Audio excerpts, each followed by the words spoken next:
Hey everybody, how's it going? Welcome to another video. My name is Abbie and this is Spend More Time in the Wild, a channel, a platform, a community entirely dedicated to inspiring and empowering people to get outside for the benefit of mental and physical health. Now I am here in the Swiss Alps off the back of 2 hiking adventures. One was flipping epic and an absolute success. 8 days hiking through the Italian Dolomites on the Alta Via 1. Make sure you check out that video when it goes live. And the second was the haute route from Chamonix to Zermatt.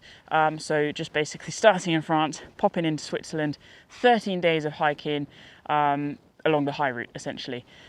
But here's the thing. I am here just down the hill actually from Boya, and well, I got 4 days into my hike and I decided to pull the plug, step back, drop my itinerary despite the fact that it's all planned and paid for, and also kind of partly my job to create these films on these journeys. But for reasons that you'll see in the film, I just had to step back, essentially, long story short, just overwhelming mental fatigue. Physically, I'm kind of doing okay, I'm tired, but mentally, it's just like too much. All the red flags have been flying, and it has taken great courage to pay attention to those, and essentially yesterday walk back down off the mountain. But what this has done has sort of caused this cartwheel effect of consideration about self-care. And I think very often, you know, when it comes to going outdoors, we can put on a little bit of a mask and a bit of an ego. Certainly certain character types like myself can, where it's all about the big miles, carrying the heavy pack. You know, there's certain trends in which you can fall into. And for me with Wild, what I'm really trying to do is make the outdoors as accessible as possible for everybody, because I believe access to nature is a human right, and it's something that we all need because we are nature, and coming back into the natural world and bringing the natural world into our day-to-day lives, so it's a two-way transaction, is just absolutely everything that we need to pull this world back together in the mess that it is, in its very simplest form. Let's not get political now. But one of the things I've been talking about within my Patreon community is a 5-step sort of self-check-in method. It doesn't have any kind of flow to it. It's not like SMART, you know, for goal setting or anything like that. But it works, and it's the first time I'm really sharing it properly now that I've sort of dialed it in a little bit more.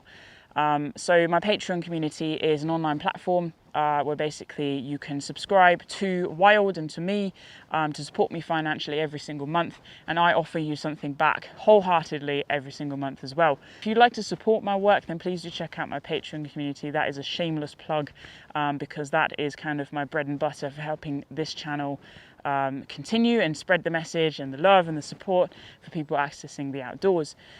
So coming back to this 5-step self-check-in method, so this is something I've talked about within Patreon, and now this is the first time I'm bringing it to YouTube. So as I said, it's not slick, it doesn't rhyme, but it is HHFPI. HHFPI. So what I'm going to do is break each one of those down. Excuse me, my words are running away from me faster than I can keep up. And hopefully this is something you can use not just when you're out on your adventures, no matter the activity, but also in day-to-day life as well, because I think so often we have so many stimuli around us that we're actually not checking in with ourselves in a good, healthy, consistent way, and we might be feeling more irritable, or you know, just less like ourselves, snappier with people, or less energized and motivated about the things going on around us and the things we have in the diary. And quite often there is a reason behind that. So hopefully this HHFPI will help with that. So let's dive down into H number 1. Hydration is the word, my friends. So, did you know that 75% of the US population, as adults, are chronically dehydrated? Now, a huge number of both mental and physical illnesses and just distressing symptoms can come from simply not drinking enough. Now, it's sort of said that drinking about half a litre every half an hour under moderately physical activity is a good way to go. When I cycle, I work on 1 bottle an hour. I usually have a bottle that's a litre. Now that might sound like a lot, because how are you going to carry all that? What are the logistics? But if it sounds like a lot to you, it's probably because you're not drinking enough. So when we're out hiking, when we're out biking, when we're out doing physical activities, not only are we sweating more, but we're breathing heavier and therefore losing more moisture through our breath as well. So hydration is, for me, that number 1 H that we need to check in with when we start to just feel a little bit unwell or less like ourselves when we're out and about on the trail. So essentially, here in the Swiss and French Alps, there's water fountains everywhere. I can fill up in my bottle potable water. It's absolutely fine. There's glacial streams. Certain environments make it harder to carry water and resupply. The Dolomites was actually really quite difficult. But I think with a certain amount of planning ahead and also really logging what you need to drink, getting to know your body in a more intimate and supportive way is an amazing achievement, because everybody knows the saying that, oh, usually when you're hungry, you're actually thirsty.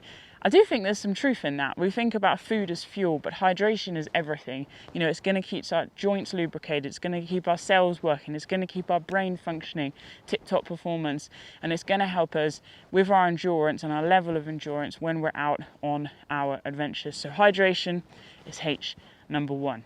H number 2, boom, peace out, is hunger. So I've just mentioned food, but I think actually coming to hunger is a really important one. So hunger was just sort of what I've picked, but realistically, nutrition is what I'm actually thinking about here.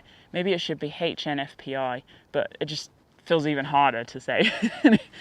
So when it comes to nutrition and hunger, essentially you can think about this as a very sort of chunky blocks, and then you can break it down. You can see it as an upside down triangle.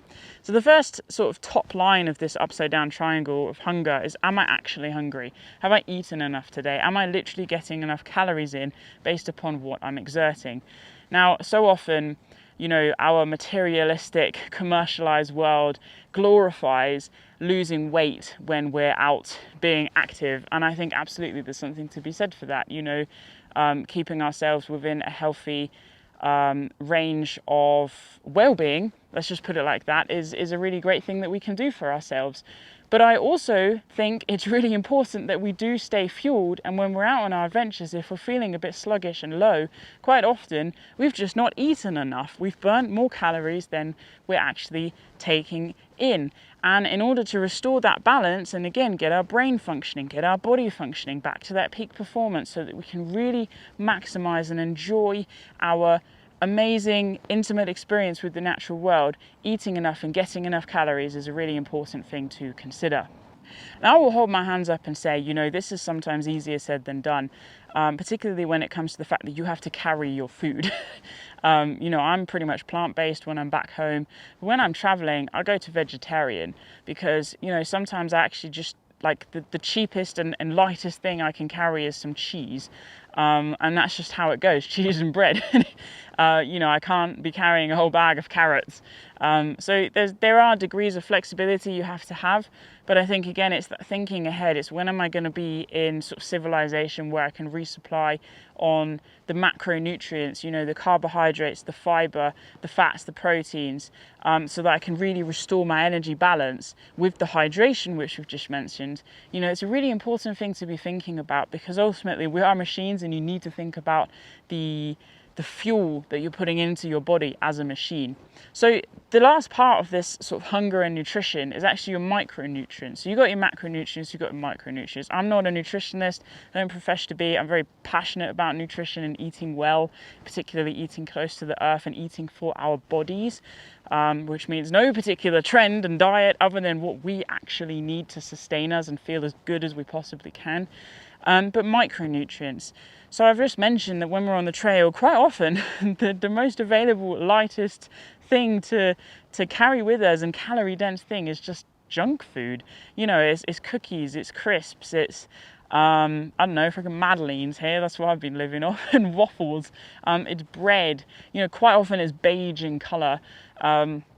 it's sweet. If it's not actually sweet, then it's some kind of carbohydrate that's going to really boost our blood glucose. There we go. It's going to spike it, and then we're going to have a bit of a drop afterwards. So the micronutrients are essentially, to keep it really, really simple, your vitamins and minerals. So when you're on the trail, do you actually carry some kind of vitamin and mineral booster? Is it one of those fizzy tablets that you can drink? Is it a tablet you can actually just ingest? For me, I take a multivitamin every single morning. It's just habit, because I can very rarely get enough sort of colourful things, fruits and vegetables in my diet when I'm hiking, and this just hopefully gives me a bit of an immunity boost. But I think it's something that's really important to consider, again, to help our body function as well as it possibly can. You know, I think going onto the trail can be a real release for our mind, but it can be a real stress for our body. And the ultimate success is being on the trail, having both of those balanced and a very harmonious experience that doesn't necessarily leave us drained through sort of the physical exertion and the nutrition and these other components, which to a degree are actually under our control. They just require a bit more planning ahead, possibly carrying a tiny little bit more, like a tube of multivitamin tablets, and well, some self-compassion as well. So that is H number 2, which is hunger / nutrition. Call it what you want to call it. Letter number 3 is F. F is number 3. So what is F? F is fatigue. You probably guessed that already. I'm trying to use these words interspersed with everything else just so that you're picking up on the words. So F is fatigue. So there's 2 dimensions to this. There's physical and there's mental. As always, you know, we are very multi-dimensional beings, in my opinion and understanding, but I think to strip it down to mental and physical is absolutely fine when it comes to well-being. So fatigue, let's start with physical. We all know when we're physically tired. Lactic acid is building up, muscles are cramping, going uphill is an issue. In my case, in the last couple of days, going up a flight of stairs leaves me quite winded. I'm so physically tired. Yeah, you wake up with DOMS, so delayed onset muscle soreness. What else? Just generally like feeling really physically worn down and tired. I don't think I need to go into that. We all have different symptoms when it comes to being physically overexerted. So just checking in. So you've got, am I drinking enough? Am I eating enough? Am I absolutely tired? Is my body just reaching its physical limits? So some major athletes would go, oh, you know, the mind gives up before the body, or the body gives up before the mind, whichever way, it doesn't really matter. Something's going to give up, but the other you persevere with. So the second half of this is the mind. The mind is the willpower. It's the thing that's going to push you through, never back down. You know, all of this machoism and grrr, you know, kill or die sort of thing. And I just think, do you know what? Like, it's okay to just say, physically, you know, yeah, cool, I'm tired, but mentally I'm absolutely shot, as in my case. So mentally, you know, signs for our mental exhaustion, again, we all know it properly, but for me, some red flags is I'm in sort of tunnel vision. I'm not actually seeing very major things that are going on around me. In the case of yesterday, I was walking up the mountain. I didn't notice until I'd pulled the plug and was walking back down. I had walked past a house-sized 3D sculpture on the trail that I'd walked through. I wasn't taking in the wildflowers. I wasn't taking in the signs. In fact, the sign was right in front of me, and I was completely misinterpreting it. I couldn't make sense of which way it wanted me to go. And everything was just this major drama because I was in absolute tunnel vision, and it was just dangerous.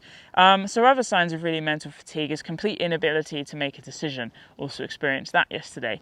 So where are we going to stop tonight? How far are we going to go? In fact, pushing yourself over and over and over again can be a sign of mental fatigue, because you're just in mental forward mode because that's your safety mode, rather than going, actually, I'm mentally aware enough right now to know that this is tipping and I need to stop in order to mentally recharge and then push on from there. Other signs of being mentally fatigued: getting irritable with yourself, or your camera, or your tripod, or your person you're hiking with, or the trail, or whatever it is. Just really short-tempered, like small fuse. Again, this is totally individual, because some of us are more patient than others. But just signs of irritability. Other signs of mental fatigue: not actually looking after ourselves in the other sense, not drinking enough, not eating enough, not giving ourselves respites and stops and pauses. you know, on and on and on it goes. I think I'm probably missing loads of major things because there are so many major things, but everybody is totally individual. And I think what, you know, as I continue with this spiel about these 5 letters and this 5-step self-check-in, is to, you know, personalize this, figure out what's right for you, figure out what your red flags are, figure out what you tend to do, what are your patterns and your habits, and then that's how you're going to improve and grow and use your adventures in the trail to work on that self-growth journey. So fatigue, you've got your mental, you've got your physical, so really just checking in with that. So the next one, letter number 4, penultimate letter, is P. P is for pain. Now, in one way, this can all blur into the fatigue, but I've tried to keep it separate because I think pain can be defined quite often, and more often than not, as injury. So let's take a really common thing that happens on the trail, as hikers at least, blisters. We all get them, we all hate them. So, you know, if you're really sort of honed in on your craft and you know exactly what system works for you, quite often you won't get blisters, maybe 1 a year, something like that. It's a bit of a shock to the system. And you're reminded that this tiny little thing that grew on your foot is exceptionally painful for you, and you understand why people pull out from their hikes when they get really bad blisters. So it's something very physical and tangible that is an injury that can stop us from enjoying our experience and having a wholesome experience when we're on our adventures. Other injuries, literally falling over, tripping, grazing, breaking something, straining something. I fell over the other day for the first time in quite a long time and boshed my knee because my ankle just went. One of my red flags, signs of my mental and physical fatigue, and cut up my knee a bit. I mean, it's healing quite nicely, but that happened. So other signs of injury are, you know, if you've got a heavy backpack, just the strain of that, you know, a huge amount of muscle tension can go through our neck, down our spine, into our trapezius, our shoulders, our lower back as well, and just the general pain that we're in, possibly through physical fatigue. DOMS is generally not a comfortable feeling. In a good mental space, it can be okay to handle. In a negative mental space, it can really piss us off and be not very pleasant.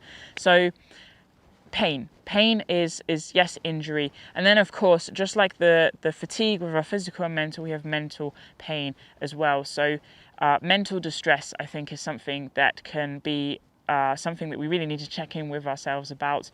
Are we feeling distressed, anxious, disorientated, just unsettled by the experience that lies ahead of us? Are we feeling daunted by it? Yesterday when I was out in the hills, rather than the mountains feeling impressive and exciting, they felt imposing and intimidating. And for me, that was a sign of mental distress, which for me falls under pain. And again, it was another red flag that things were not okay. So very briefly, that is P. You got your physical and your mental pain. Okay, so the last letter, letter number 5, is I. That is crossed. So we've got H, H, F, P, I. So I stands for inspiration factor. You could put that in brackets.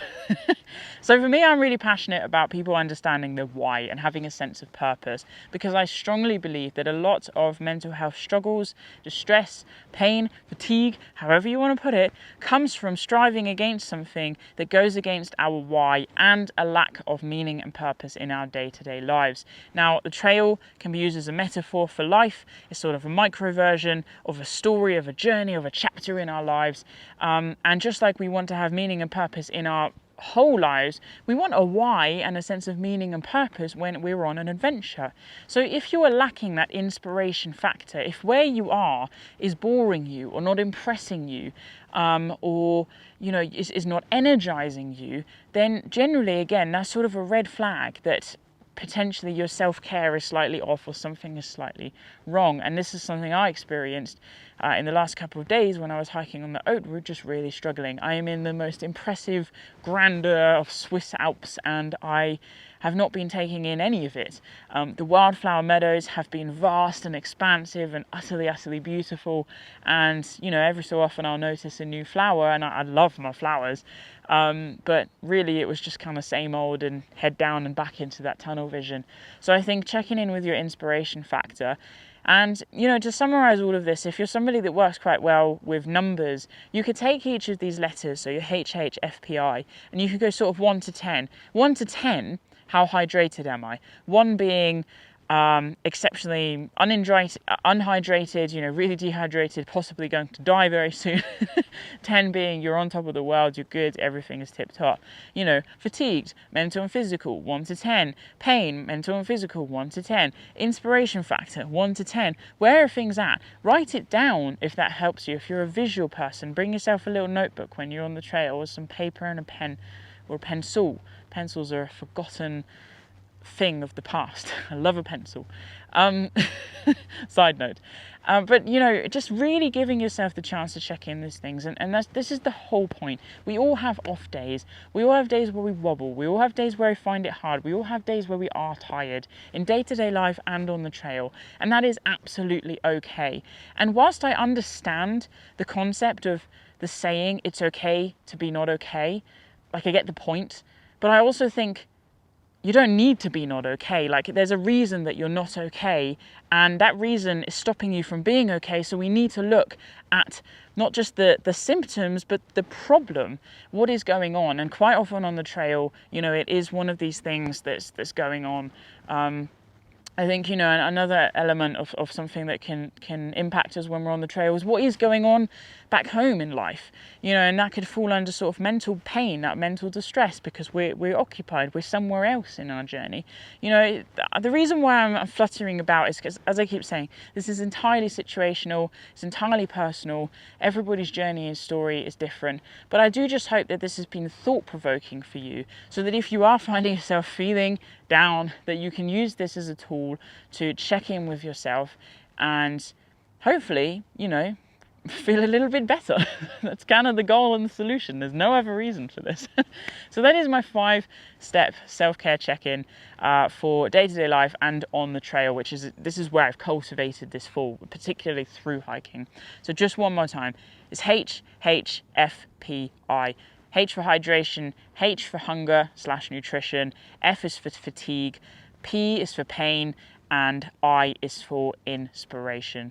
So I hope this has been helpful, folks. If you have any other thoughts and feelings, please let me know below. This is something very new that I've just come up with. I'm possibly sharing this prematurely, but I have this spare day. I'm taking a rest day, and I thought I'd just sit in front of the camera and share some of these thoughts and feelings with you, because why hold on to something that could potentially help others? So that's exactly why I'm sat here on this rock getting a very numb bum with you today.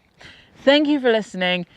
Please, if you can, hit like, hit subscribe, and share this video with somebody who you might feel needs some inspiration and encouragement, because that's going to help me on my mission and hopefully help them on their life's journey as well. Until next time, enjoy your adventures wherever they may be, and I will see you on the trail very soon. Stay wild, folks. Ciao. Actually, it's au revoir, because I'm in French-speaking Switzerland. Cool. Thanks. Merci. Au revoir.